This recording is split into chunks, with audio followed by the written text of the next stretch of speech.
Nang mana batis kutung dikit tipi dawang. Nang mana batis kutung dikit tipi dawang.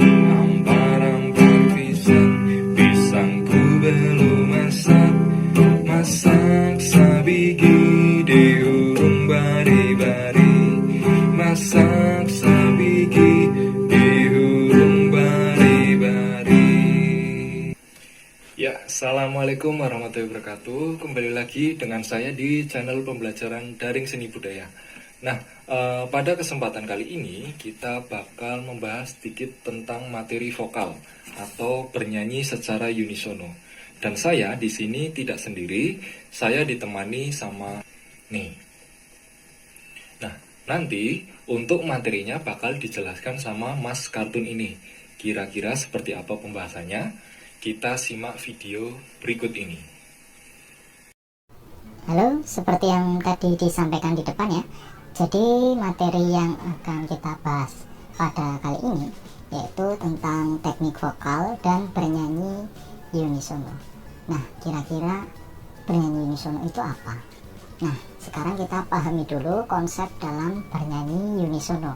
Istilah unisono ini terdiri dari dua kata. Yang pertama kata uni, yaitu berarti satu, dan dari kata sono yang berarti suara. Nah, dari situ kita dapat menyimpulkan berarti bernyanyi unisono itu adalah bernyanyi satu suara atau melodi yang sama. Nah, terus kalau misalnya ada pertanyaan, kalau yang nyanyi dua orang gimana Pak? Kalau yang nyanyi tiga orang gimana? Nah, jadi mau yang nyanyi berapapun, mau dua, mau tiga, dan seterusnya, itu tidak ada pengaruh. Yang terpenting di sini kalian pegang kata kuncinya, yaitu satu suara. Nah, jadi mau berapapun jumlah penyanyinya, kalau di situ bernyanyi dengan menggunakan satu suara, itu dapat dikatakan bernyanyi secara unisono. Nah, jadi konsepnya itu, kalian bisa memegang kata kuncinya, yaitu satu suara. Nah, bisa dipahami ya konsepnya. Nah, dalam bernyanyi secara unisono juga diperlukan yang namanya teknik vokal ya, agar dapat bernyanyi dengan baik dan benar. Nah, sehingga dalam bernyanyi pun diperlukan yang namanya sebuah pengetahuan dan latihan-latihan seperti sikap tubuh yang baik, kemudian cara bernafas, cara mengucapkan, dan terutama bagaimana cara memproduksi suara dengan intonasi yang baik. Nah, oleh karena itu adanya pengetahuan-pengetahuan tentang teknik dasar vokal ini juga sangat diperlukan, terutama sebagai seorang vokalis ya. Jadi dimana tujuannya itu adalah agar kita saat bernyanyi dapat menghasilkan suara-suara dan nada-nada yang merdu dan indah. Selain itu juga untuk mengoptimalkan penggunaan pita suara kita dalam bernyanyi. Nah, sekarang ini ada beberapa contoh dari teknik-teknik yang digunakan dalam bernyanyi. Yang pertama adalah sikap badan dalam bernyanyi. Nah, sikap badan dalam bernyanyi ini juga menentukan dalam proses pernafasan dan juga berpengaruh terhadap kualitas suara yang dihasilkan. Nah, dalam bernyanyi ini ada dua sikap ya, jadi dapat dilakukan dengan cara berdiri maupun dengan sikap duduk.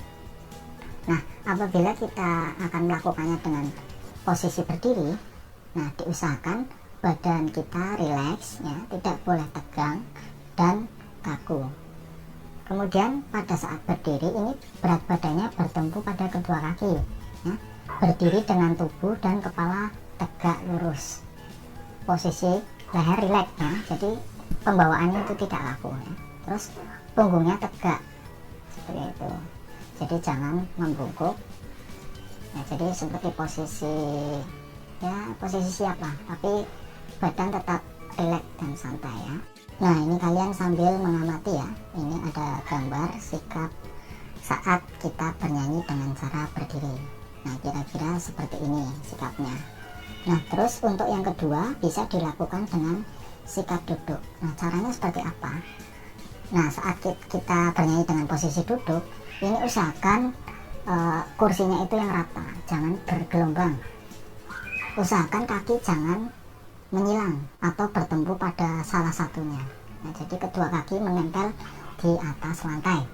Kemudian saat duduk, ini jangan bersandar. Biarkan badan bagian atas atau punggung ini tegak lurus ya. Jadi jangan senderan. Nah, kemudian dada agak dibusungkan sehingga nanti tulang rusuk ini bebas berkembang dan rongga dada bertambah besar. Jadi saat kita bernyanyi itu kita lebih leluasa.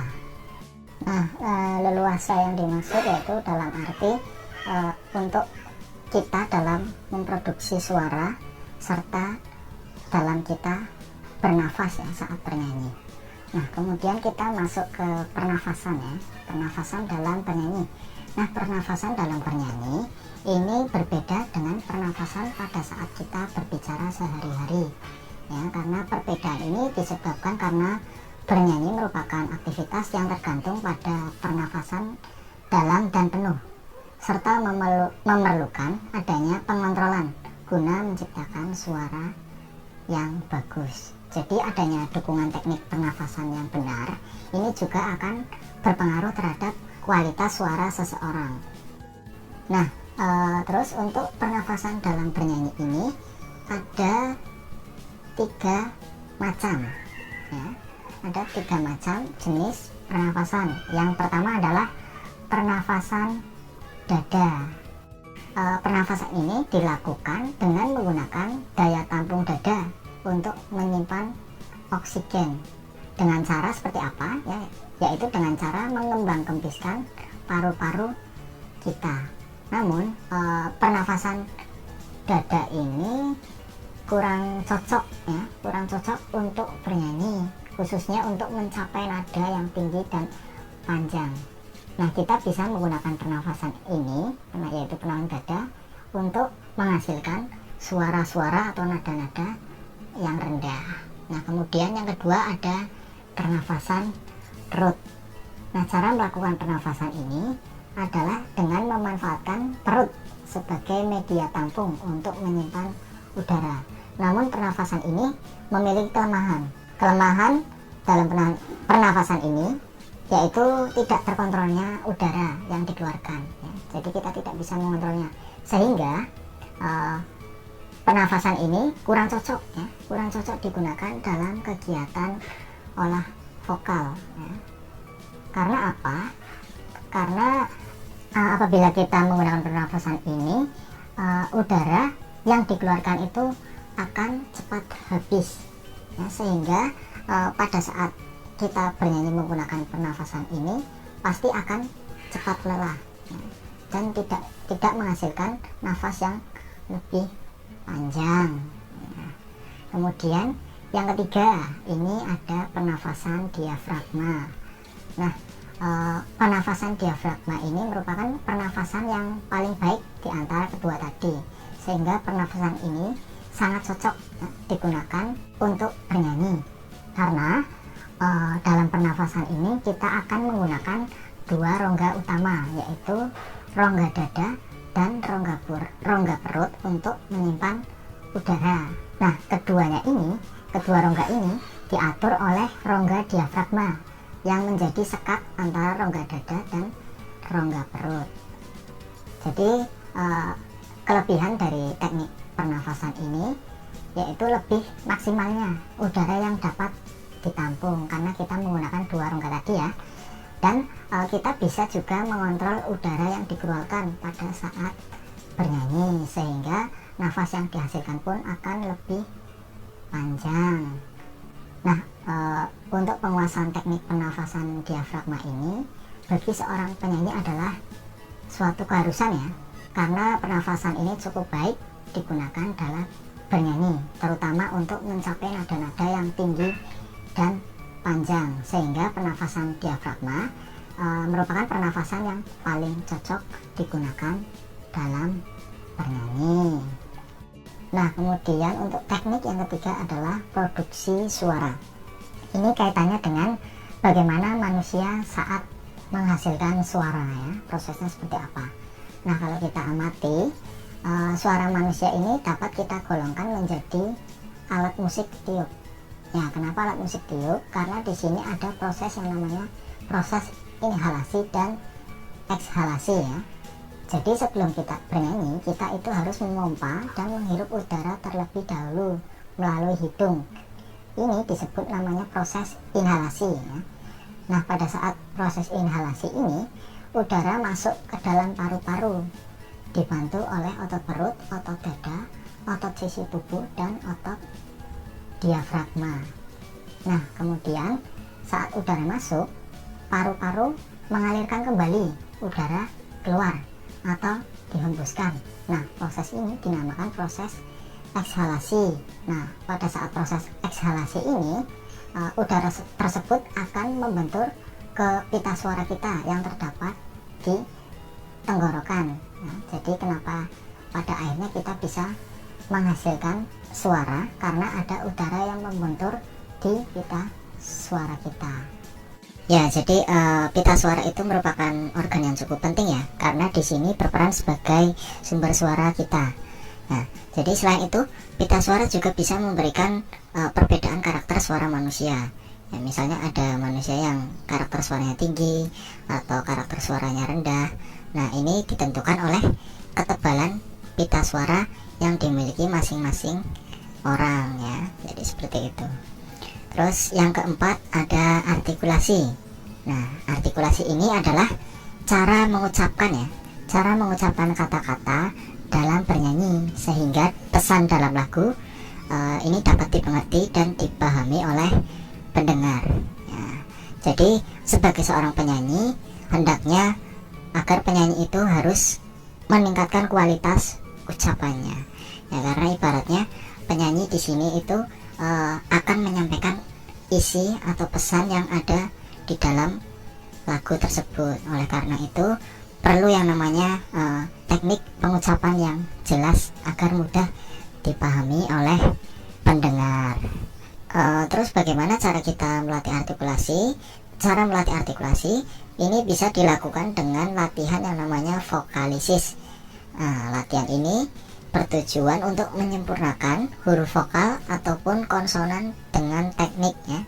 Jadi agar produksi suara yang dihasilkan menjadi bulat, merdu, dan indah. Latihan pembentukan bunyi vokal ini bisa dilakukan dengan pengucapan huruf seperti A, I, U, E, O. Nah, itu adalah contoh bunyi huruf vokal. Nah, kemudian untuk melatih bunyi konsonan, kita bisa melatih dengan menyebutkan huruf s ya, dan ya, itu adalah contoh bunyi konsonan. Oh ya, satu lagi misalnya itu juga termasuk bunyi konsonan. Terus kita lanjut ke resonasi ya.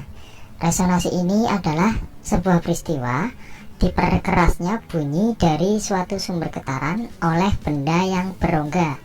Nah, kalau kita ibaratkan peristiwa ini seperti pada alat musik gitar ya. Jadi sumber suara pada gitar ini kan adalah dari senar yang dipetik. Nah, kemudian dari senar yang dipetik itu kemudian menimbulkan getaran.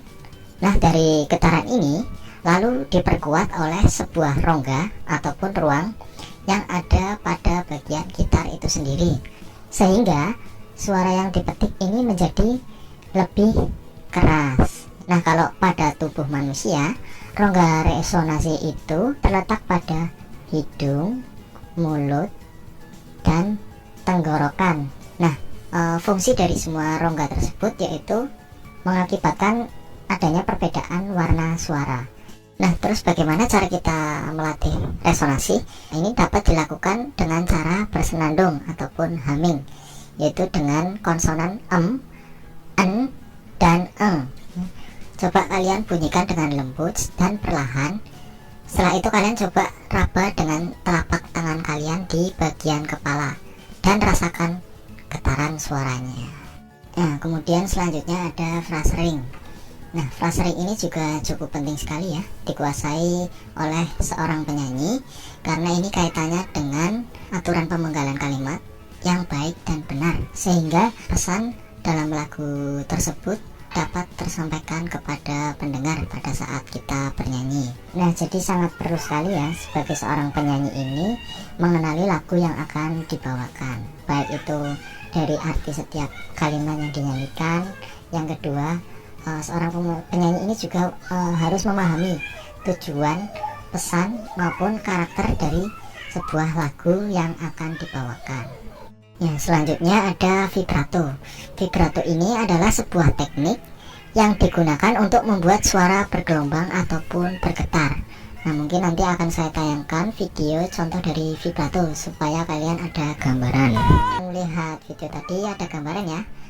Jadi ada kalanya saat kita bernyanyi kita memberikan sebuah vibrato, ada kalanya juga perlu dikurangi. Jadi jangan terlalu berlebihan juga.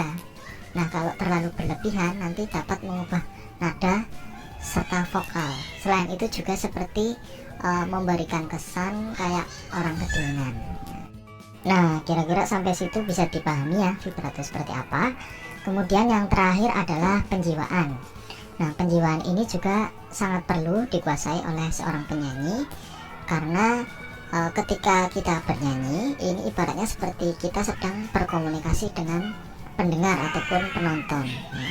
Kita dituntut harus menyampaikan lagu sesuai dengan tema yang ada pada lagunya. Misalnya lagunya sedih ya, sebagai seorang penyanyi ini juga harus membawakannya seperti yang ada pada karakter maupun tema lagu tersebut. Begitu pula sebaliknya apabila lagu tersebut memiliki karakter yang ngebeat atau karakter yang bersemangat, ya sebagai seorang penyanyi juga harus membawakannya dengan energik ya, dengan penuh semangat sesuai dengan tema ataupun karakter yang ada pada lagu itu. Nah, kira-kira sampai sini bisa dipahami ya. Jadi setelah kalian melihat video penjelasan tadi, harapannya setelah ini kalian mengetahui bagaimana sih cara bernyanyi dengan baik dan benar. Nah, apabila video ini dirasa cukup bermanfaat, silahkan kalian bisa klik tombol like maupun subscribe. Nah, saya kira cukup ya untuk penjelasan materi kali ini. Saya akhiri, kurang lebihnya mohon maaf. Sampai jumpa di materi selanjutnya. Assalamualaikum warahmatullahi wabarakatuh.